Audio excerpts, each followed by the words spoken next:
Uh-huh. All right. Okay. Yep. So we have, we put out an RFP, which is a request for proposals.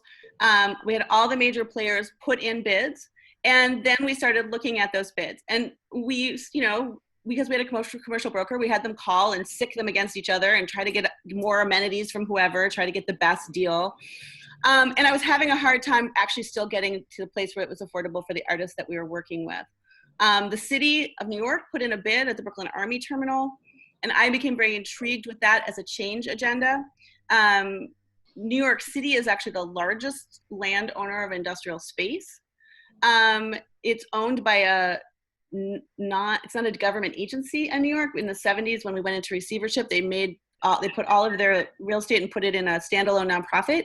So they actually are a very strange entity. In my dealings with them, I found them to not be that interested in arts and not actually have a commitment to arts particularly. So the fact that they were interested in our space, which was a blend of artists and arts businesses, was intriguing to me. They put in a really good bid.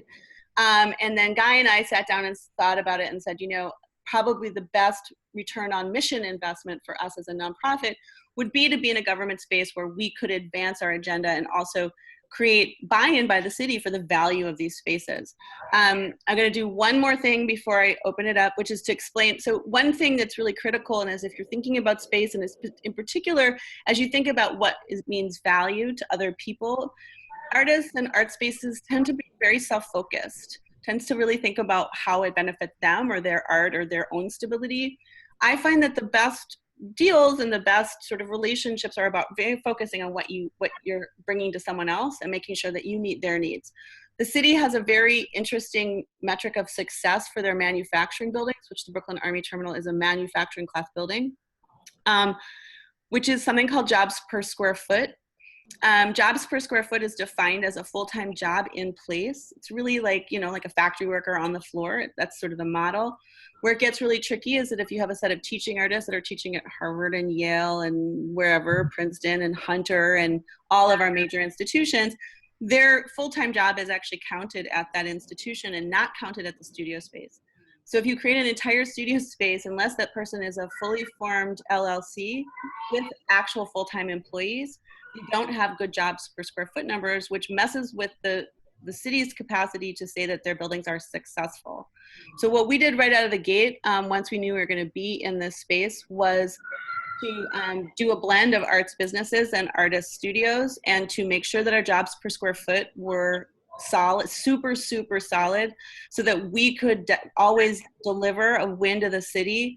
And then we could use that win to help the city understand why jobs per square foot is a bad metric in this current economy, right? So we could then say, listen, we're not fighting you at the root of like what the success looks like. We're delivering you success, and then we're on top of that success, we're saying, hey, here's another way to think about it. Here's more success, right? So that was one thing. I see the second major piece about this project is when you're doing a real estate project of this size, the hurdles are as follows. Currently in our market, in the old days, anyone could kind of get an industrial space lease, but now because the market's constricted, you're fighting against normal businesses. Artists tend not to be incorporated, so their business financials don't look right, right? So sometimes the landlord will say, cool, we'll give you a lease, right? But we're gonna need a personal guarantor, right? One of the individuals is gonna have to step up and put their own financial well-being potentially at risk for everyone else. That we're going to ask for a really, really large down payment. So a lot of these people were asking for 6 to 12 months of rent, which is which is sizable amount of money, right? So that was another hurdle, is just the cash cost just to buy in. If they had that cash, then they didn't have the cash for the build out, right? To create the studios. One of the other hurdles is that for it to be safe and legal and to code, then you have to pay architects, and you're not doing it. So there's a cost at that level. So basically, to do this project, we were looking at about $1.3 million in cash in hand that I had to have before I could even sign the dang lease, right? And so the way that we did that was originally because I come from film, and I'm known as a person that does weird stuff. I talked to a bunch of people, just like I did the broker. I talked to a bunch of people into giving me money. That's not really a change agenda. That's not really like a scalable model. So once we had the money in hand, I actually turned around and talked a bank into actually creating a loan product and then taking those other individuals out so that there could be a mechanism for people behind me to access space. We worked with LISC and LISC New York, which is a New York office, but we also brought in national, and I pitched them an idea of an affordable space loan. It's not a product that they currently have. And, you know, it was really about not just serving artists and not just serving makers, whatever that trendy thing is, but about saying like, listen, we have an affordable space crisis, and creating some modeling around what a return on investment of affordability looks like. So we took our rent structure and, you know, looked at the difference between the current market rent, because we're about 2/3 under. And then we just said, what if there's a 3.5 escalation for the 15-year term? And then we took that difference and said, this is affordability that you bought. It's about $3 million of affordability for our people. And that was very compelling to them. And then the other thing is, when you're not buying, so okay, I should have said this earlier. So our first thought was we should buy. I'm an asset building person. I could not raise the capital to buy a building. The building, because of this industrial space demand from these international real estate companies, a building that was like, I can give you an actual example. There's a building in Red Hook, which is, again, a lot of these industrial areas by me are flood sensitive. So it was hit in Sandy. The building wasn't maybe going to get hit by flooding and climate change. It was flooded during Sandy. Before Sandy, it was on the market for about $7 million. And then after Sandy, it's on the market in the 20s. What? Yeah, just beyond.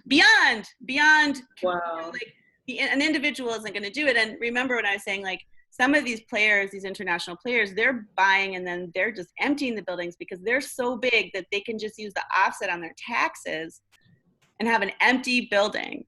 That is not me, man. I have like 2 studios and I'm like, how are we going to do it? You know, like, I got 2 empty studios. Like, I don't have an empty building, right? So this is what you're competing against. So for me, it's you having like, I'm like, we have to do leasing, right? We have to have the longest lease term possible. We have to train people that the future is about a long-term lease. If you want to talk about building an affordable future, you can show me a lease term of 15 years that's affordable, and that's the future, right? So that's what I talk about when I talk about it in public.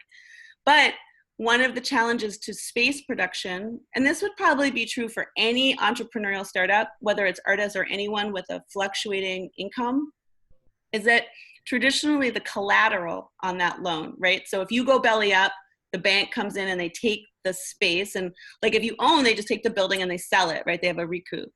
When it's a lease, the value of that lease is like the value of the business. That's the way that it's traditionally looked at. So, you know, it's Best Buy. They're like, oh, cool, yeah, we'll just take over the lease with Best Buy. But if you say, yeah, you're gonna take over the lease with I have over 100 artists. And if you look at their individual financials, like maybe a third are doing okay financially, but everyone's like barely making it work. But the truth is that, like, I mean, they don't know artists. Bankers don't know artists, but I know artists. Like, I'm sorry, they don't eat. They still pay their studio. They're not losing their studio, right? So, like, I know my people. They're gonna come through, but they don't look normal on the paper, or they don't, or like what a bank thinks of as normal. I think they look like most people now. But, and so we had to train them that actually affordability was its own form of stability. That even if you lost a tenant, another tenant would come in because you were so under market, and that value and that capacity would grow the more the span between what market was and us. And so our current structure, and then I'll stop talking, is that anyone that comes into our space is offered the full lease term that is left on our lease. We do transparent escalations of 3.5%. So it escalates the same as ours, a little teeny bit more on us because we wanted to have some like hedge against instability. So ours goes at 3 and there goes at 3.5, but it's only 0.5. It's not huge. They have utilities, and we have a transparent utilities cost. We can map it out for everyone. They can see how it's shared and how it's ported. We have a couple of larger businesses. We have one that brought in their own AC, and they went on their own sub meter, so no one's like paying for someone else's fancy stuff. And then we have, it's 1.3 million to do the whole thing. And we have about 100 artists and arts businesses. It's about 60 some studios. There's some storage space. And then I guess the only other thing is that from a change agenda perspective, like part of what I'm interested in is also saving these spaces, right? So when I talk about these spaces, I'm talking about industrially zoned buildings that have freight elevator access to the street and to a street that is accessible by a highway or a truck, right? These are like, and so in New York City, these are like redwoods. Like these are buildings that are vanishing. They're being torn down for hotels or WeWork spaces, but no one's building these again. They have huge reinforced floors. They have crazy elevators. Like these are places where you are moving goods in and out. You're moving big, weird, cumbersome things, and you're loud, and maybe you make things that are slightly toxic, right? Mm-hmm. We need those spaces in our cities. And so when we talk about why this space, we don't often always talk about it as an art space. You know, I'm part of the Industrial Business Alliance. I'm doing a lot of work about industrial business space retention. And I believe that our fight as neighbors and as artists is about creating spaces where people can do the work that needs being done. And in this case, it's a work that is messy, loud, and industrial or semi-industrial.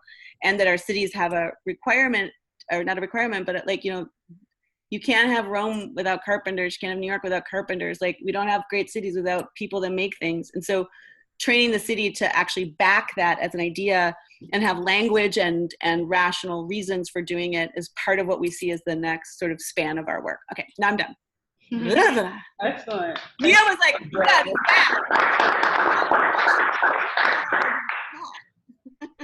bad. Cool. Questions? Yep. Well, I'll bring it up too. They had that problem in Boston too, with the Port Point area, the industrial zone. And they got one co-op there. A lot of, and then the artists are what brought up the area that made it more desirable. And so the rent could go up, and then they get kicked out. And they have a Facebook page, the Port Pointer. They did get one co-op. Yeah. Well, and I think that's one of the things for us, like part of the reason that we were really interested in the Brooklyn Army Terminal and a space that was city owned was that I'm really interested in disrupting the narrative as of artists coming in and not being aware of the environment that they're coming into and being used as like a way to signal to other people that this could be office or this could be upgraded. Right. And you need to do that intentionally and with your artists. So, you know, we work a lot with our tendency to also explain why they're working and not just an amenity, right? They're not like a fancy purse store. It's not swap outable. We also, and I don't have photographs, but there's some online. We were very intentional in designing the external, like the hall spaces of our space to be industrial looking and not to be white walls. One of the things that I have deep concerns about is, again, upgrading industrial space has a tendency to be like the thing that starts people imagining these other usages. So we brought that kind of same concern that you're mentioning to the design on site, as well as to our specific fight. And again, like you can't necessarily, developer-led displacement is its own force. It doesn't matter who's on the ground, frankly. I mean, we can blame whoever, we can say these guys were first or whatever, but the truth is developer-led displacement is an international speculation market, and they're watching a million different things. Part of it is where the artists go, but really what they're looking at is affordability and the way to mine that. So I think it's important too that we recognize that the blame isn't on the artists or the people coming in and trying to find affordability, but that the blame is on the developers for whom flipping these buildings or creating a cash stream that's divorced from place is really at the root of what these troubles are.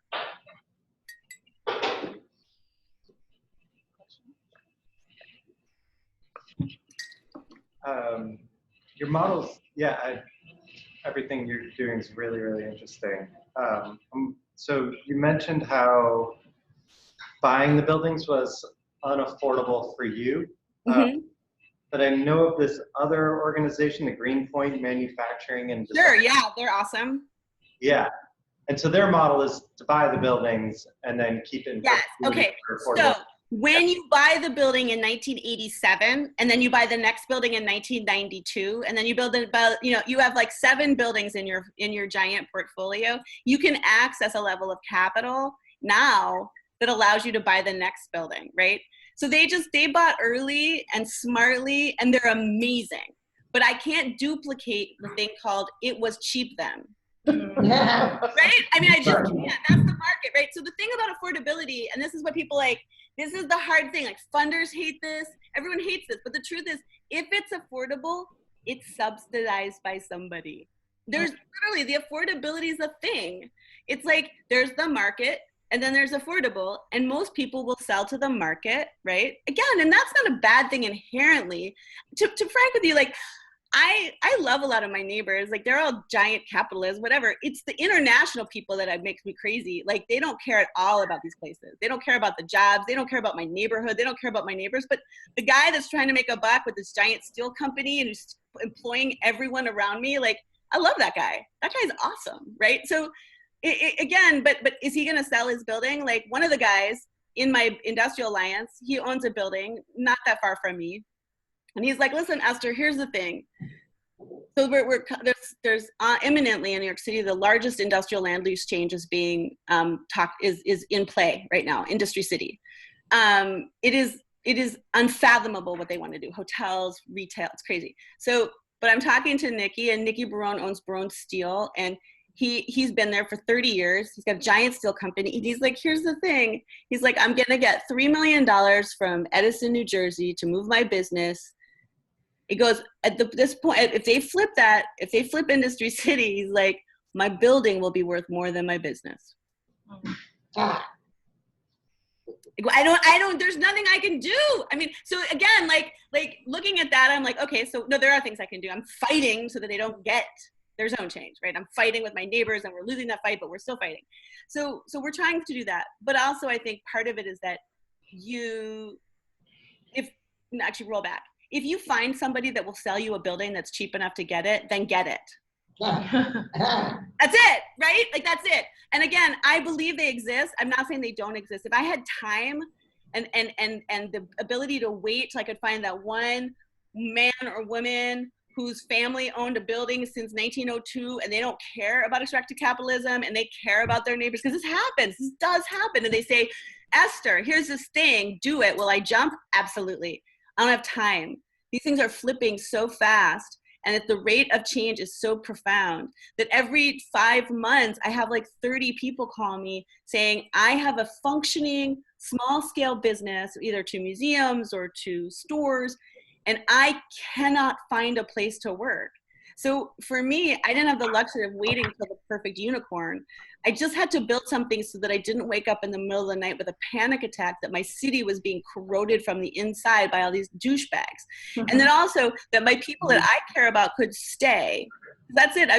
Ultimately, it's kind of selfish. I was like, I don't want to live in that New York. I want to live in this New York. And I needed to build a space as much outside of extractive capitalism as I could get my head, so that I could fight from my own strength. And I wasn't scared. I need to be able to be at center purpose right now, because the fight is so on. I'm talking too much. So my question. Yeah, can I go? Yeah, because my question's on. I have a question, and Sierra has a question. So you said that the last largest affordable art studio space was Nonprofit. So just to be clear, so GMD, yeah. So like there's for-profit spaces that are as large, but they're not nonprofit or affordable. Okay. And so the last nonprofit one was the Elizabeth. Mm-hmm. And those are for fully private spaces. So we could talk a little bit about that distinction. But okay, cool. Yeah, and that would be good to know. And that was the last one. So I'm just curious, what happened? So what happened with that one? Mm-hmm. And that was 20 years ago. Yeah. So I just want to know just. Okay. So there's sort of two things happening. One, so we're talking in this situation, we're talking about fully private spaces. There's actually been a fair number. There's really great organizations like Shoshama and Spaceworks and LMCC, Lower Manhattan Cultural Council, that are building studio spaces, but their spaces are what they call temporary spaces. So they have a 1-year lease cycle, and a lot of people are there for a very long term, but their annual lease cycle is 1 year. So there is the potential for displacement. So that's one piece. And then the majority of those spaces are what are called semi-private spaces. So the walls go up 8.5 feet, but not to the ceiling. And the reason this is germane to this discussion is it's because it's a lot cheaper to make that space. That's part of the reason you could keep it affordable, because the minute you go all the way to the ceiling, you need ventilation for any space that does not have a window, and you need sprinklers for everything.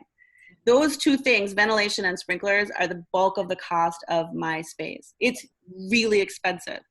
So you end up, and then also the most expensive to build spaces are the windowless spaces. And those are the spaces that no one will pay premium dollar for, right? So the economics of this particular form of construction are very constrained. So the Elizabeth Foundation is still fully in existence. They own a building, they own their building, which is why they're still there. And they're thriving, they're great. They're in the garment district in Manhattan. And so, yeah, so they still exist. GMDC is also doing great work, but they're not fully focused on arts, right? So GMDC is doing, again, which I love, I'm all for. I think GMDC is great. And again, all these people are great. There aren't that many of them. We're not in competition. We are on the same team trying our dangdest to get as much stuff made as possible. And I'm in contact with all these people because I'm rooting for them. Like, I will drop anything and help any of these people do anything. Like, there's more need than there are players. Okay. So currently speaking, all hands on deck. Okay. So they're still around. It's just Artbuild is bigger. Is that just? No. I mean, it was just, that was the last time somebody built something of this scale. Ah, gotcha. Okay. I mean, the truth is like, I didn't actually mean to build something of this ginormous. I didn't actually understand. I did it from the math backwards.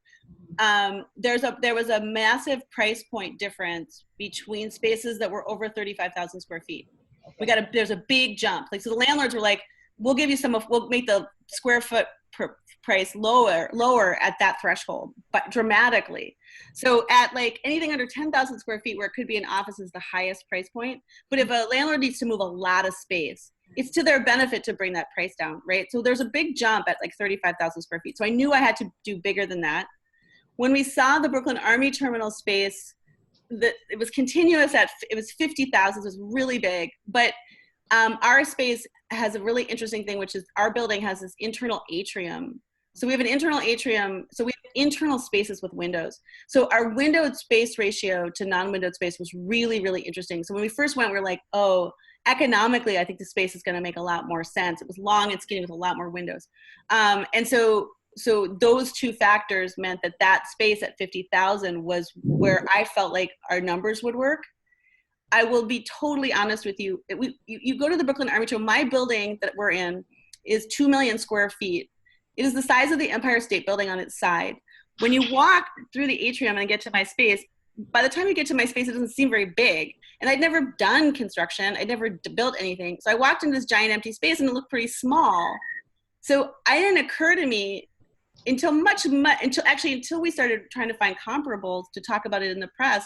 I didn't even know that it was the largest. I didn't set out to do that. I just wanted the numbers to work. I didn't want to create something that was like so barely functioning that everyone was in jeopardy. I wanted to create a very, very solid business so that all of us together would be stabilized for the full lease term.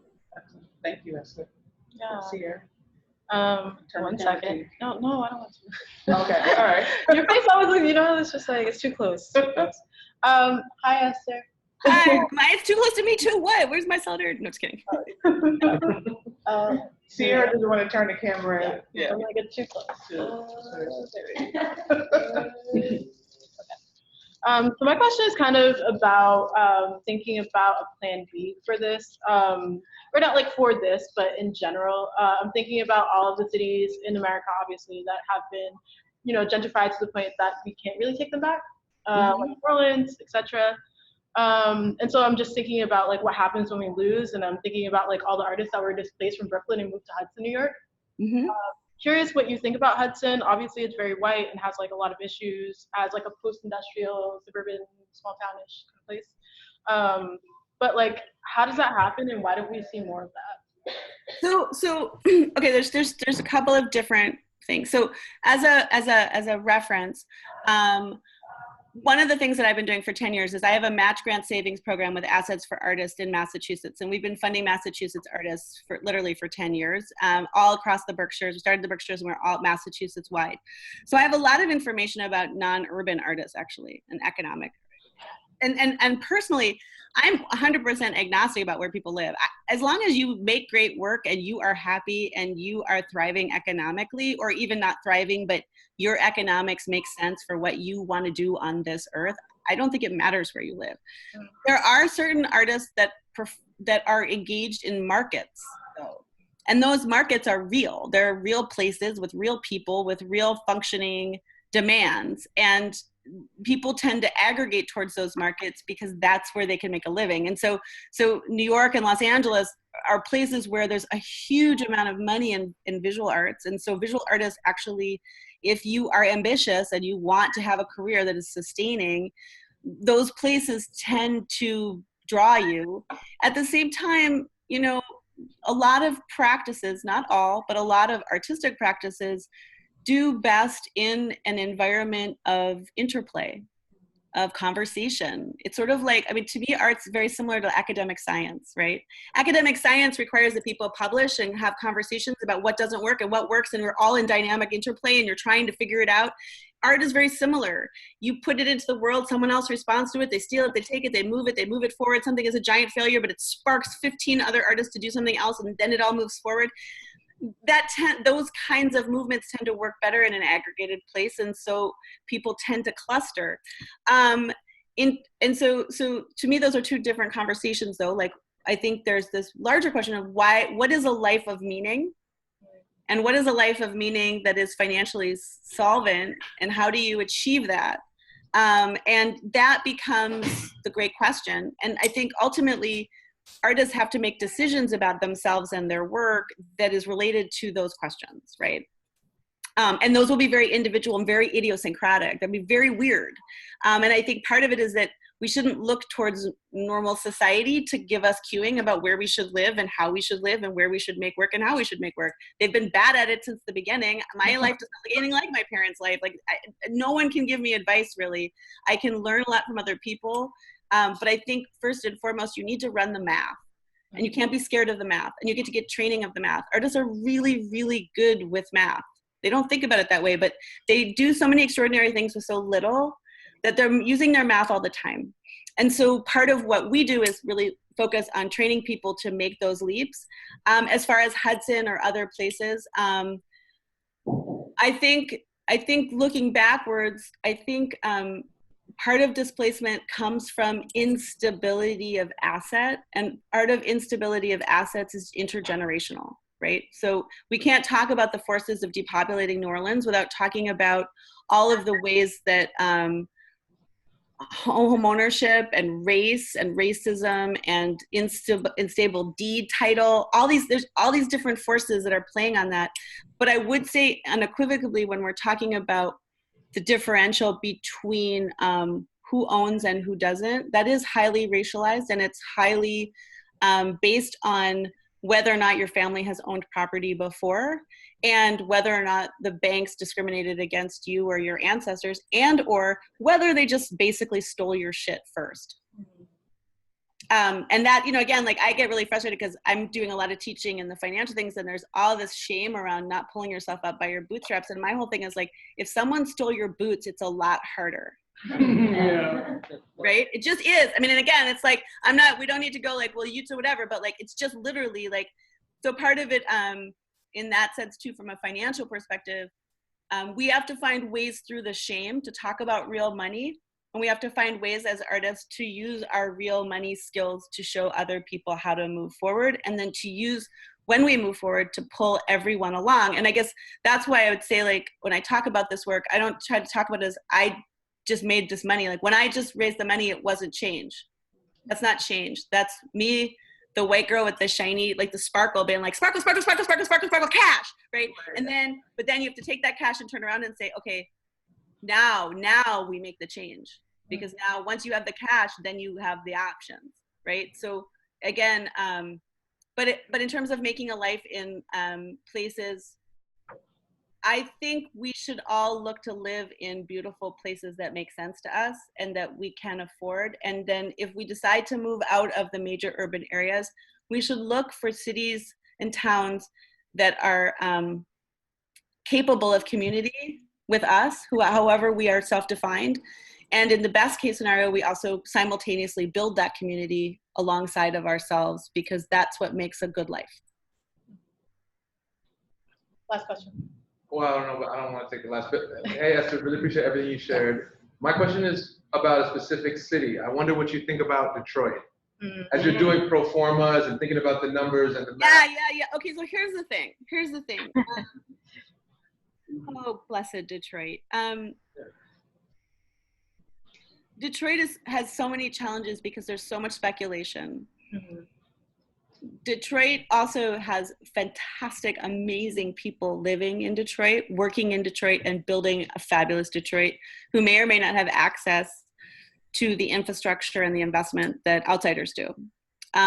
So I have a very conflicted relationship as an outsider to Detroit about saying, what do I think of Detroit? That said, the challenge of any post-industrial city is that the value of the building. Actually, no, I'm going to move to Philly. Like, so I work really closely in Philly, right, with the Village of Arts and Humanities. So we have parts of Philly where there's rampant speculation, and then we have parts of Philly where you can buy a building still for $60,000. If you put the necessary repairs into your building will never recoup. There are elements of Detroit where that is all true, right? Where there's not a market where you can rehab a building and sell it for the cost of buying the building and rehabbing it and having return on that investment. And I don't mean like right away, I don't talk flipping, I'm just saying like over time. Detroit has also been plagued with a lot of infrastructure issues around building certificates of occupancy. So people have invested in large scale buildings, but have not been able to get the necessary paperwork to make those buildings legal. That's in flux. I think they've actually made great strides in the last few years, but when all this craziness started about 10 years ago, there was a lot of churn. So yeah, and then I also feel like there's all these weird things in cities across America, especially towards artists, where they say, here, we're gonna give you this building, we're gonna give it to you for $1. And then that's a math problem. Is the investment that it's gonna take to create a safe and legal space gonna pay off?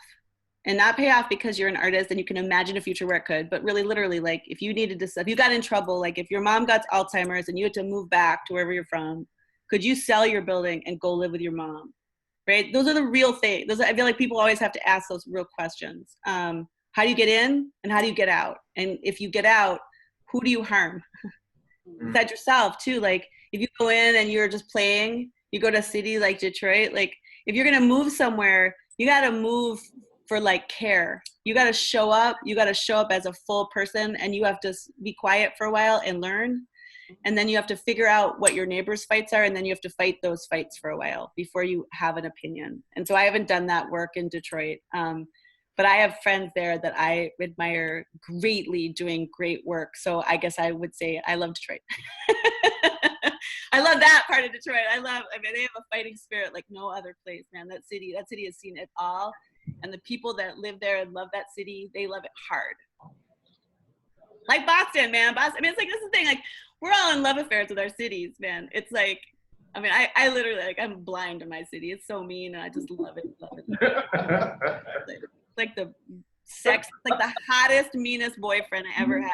Oh my God. Does anybody else have a question? Any other question? Okay, I got a I'll last just question. say one. Okay, let's do. We got Joan, then let's do Sierra, then Louise. Joan, that's the only question, Joan? That really is my Okay. question. I mean, I can't. Are you on Facebook, Esther? Yeah, I am. I'm on I Facebook. love but the follow barely you are barely now. You're gonna get a friend request from James Michelle. Okay, cool. I'll say yes. But I literally, like, I don't go on very much right now because I'm in news lockdown. I'm like, my problem is not that I do not have enough information. My problem is that information send me off the deep end, and then I get paralyzed, and me paralyzed is not healthy. Word. There And I know you have a hard stop at 1:15 or 7:15. We Okay, have my 1 question minute, is easy. and I did see your child run across. Yeah, he did. He popped in. He was like, "Whoa!" So let's make this I quick. have- So let's Mine is do- easy. Okay, Sierra and then Louise. Yeah. Whatever Oh, you got. I got one Okay. comment. Hi, what's your sign? My sign? Oh, Libra. Just making sure. Really? Yeah. So, all right, Louise. I agree with you very much. The developers are to blame. They want to blame people that move in, but I say the blame is the developers. Yeah. I agree with you. Well, no, and I think what we have to understand, I mean, what's interesting about, like, so artists in particular, because we're working so hard. We have day jobs, and then we have this art practice, then we have maybe our families, and we're trying to jam all this stuff in, and most people are just going to work, right? So we don't have a lot of time to think about the bigger forces. Most people don't. Most people are working too hard to think about like what the hell's going on outside of them. And so I have a lot of sympathy for this. But I think what's really critical is like, this isn't just happening to industrial space. This is happening to agriculture. Like Texas is being bought by multinational corporations. Like multinational corporations are buying all of our public and private goods in America. And America doesn't really see itself as a mineable asset. We think of ourselves as colonialists, and we go and mine other people. But currently it's coming for us really hardcore. And all of this extractive capitalism is at scale. It's got a great deal more money. And what's interesting in terms of, because you guys are doing lending, right? One of the things I'm obsessed with right now is that the thing about stolen money is that it's way cheaper than nonprofit money. Right? Like my loan is 7% from Liz. Industry City got a 3% loan from the Bank of China. Right? Like the capitalists have way cheaper money and they can move faster. So part of too right now is being able to be conversant about these larger forces and being able and stop blaming our neighbors and our other poor people for what's happening, because there's, you know, a developer-led displacement is a thing. Like they are interested in taking that affordability and strip mining it. Thank you, Esther. On that note, this was church. You preached. Yeah. Thank you so much.